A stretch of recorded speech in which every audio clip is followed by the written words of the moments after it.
بسم اللہ الرحمن الرحیم۔ السلام علیکم۔ مشہور واقعہ ہے کہ ایک بار حضرت رابعہ بصری کے یہاں 5 درویش حاضر ہوئے۔ اتفاق سے وہ کھانے کا وقت تھا۔ حضرت رابعہ بصری نے اپنی خادمہ کو الگ بلا کر پوچھا، مہمانوں کی تواضع کے لیے گھر میں کچھ کھانے کو ہے؟ خادمہ نے بتایا کہ صرف 1 روٹی موجود ہے۔ حضرت رابعہ بصری نے فرمایا کہ 1 روٹی سے کیا ہوگا، مہمانوں کے حصے میں ایک ٹکڑا ہی آئے گا۔ یہ کہہ کر آپ مہمان درویشوں کے پاس تشریف لے آئیں۔ ابھی تھوڑی ہی دیر گزری تھی کہ ایک سوالی نے در پر صدا دی۔ حضرت رابعہ بصری نے فرمایا کہ وہ روٹی اس ضرورت مند کو دے دو جو دروازے کے باہر کھڑا ہے۔ خادمہ نے آپ کے حکم کی تعمیل کی اور حضرت رابعہ بصری مہمانوں کے ساتھ مصروف گفتگو ہو گئیں۔ کچھ دیر بعد خادمہ حاضر ہوئی اور اس نے عرض کیا کہ ایک شخص کھانا لے کر آیا ہے۔ کتنی روٹیاں؟ حضرت رابعہ بصری نے خادمہ سے پوچھا۔ جب خادمہ نے بتایا کہ 2 روٹیاں تو آپ نے فرمایا کہ اسے واپس کر دو، وہ شخص غلطی سے ہمارے گھر آ گیا ہے اور وہ کھانا ہمارا نہیں ہے۔ خادمہ نے روٹیاں واپس کر دیں۔ تھوڑی دیر بعد خادمہ نے اطلاع دی کہ ایک اور شخص کھانا لے کر آیا ہے۔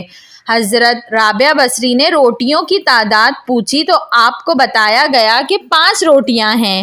حضرت رابعہ بصری نے جواباً فرمایا، اس بار بھی کھانا لانے والے سے غلطی ہو گئی، اس سے کہہ دو کہ وہ کھانا ہمارا نہیں ہے۔ تیسری بار ایک اور شخص کھانا لے کر آیا۔ پھر جب خادمہ نے آپ کو بتایا کہ 11 روٹیاں ہیں تو حضرت رابعہ بصری نے مسرت کے لہجے میں فرمایا، ہاں یہ کھانا ہمارا ہے، اسے قبول کر لو۔ خادمہ نے کھانا لا کر درویش مہمانوں کے سامنے سجا دیا۔ جب درویش کھانا کھا چکے تو ایک مہمان نے عرض کیا کہ 3 مختلف اشخاص کھانا لے کر آئے، 2 افراد کو آپ نے واپس کر دیا مگر تیسرے شخص کے لائے ہوئے کھانے کو قبول فرما لیا، آخر یہ کیا راز ہے؟ حضرت رابعہ بصری نے درویشوں کو مخاطب کرتے ہوئے فرمایا، حق تعالیٰ فرماتا ہے کہ دنیا میں 1 کے بدلے 10 اور آخرت میں 70 دوں گا۔ بس اسی حساب کتاب کی بنیاد پر میں نے 2 آدمیوں کو واپس لوٹا دیا اور 1 شخص کا کھانا قبول کر لیا۔ میں نے اللہ کی راہ میں سوالی کو 1 روٹی دے کر رزاق عالم سے سودا کیا تھا۔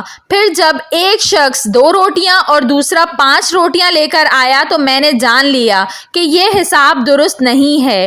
تیسرا شخص 11 روٹیاں لے کر آیا تو میں نے کسی تردد کے بغیر انہیں قبول کر لیا کہ یہ عین حساب کے مطابق تھیں اور دینے والے کی شان رزاقی کو ظاہر کر رہی تھیں۔ 10 روٹیاں میری 1 روٹی کے بدلے میں تھیں اور جو روٹی میں نے سوالی کو دی تھی اللہ تعالیٰ نے وہ بھی واپس کر دی تھی۔ حضرت رابعہ بصری کے صبر و قناعت اور توکل کی شان دیکھ کر تمام درویش حیرت زدہ رہ گئے۔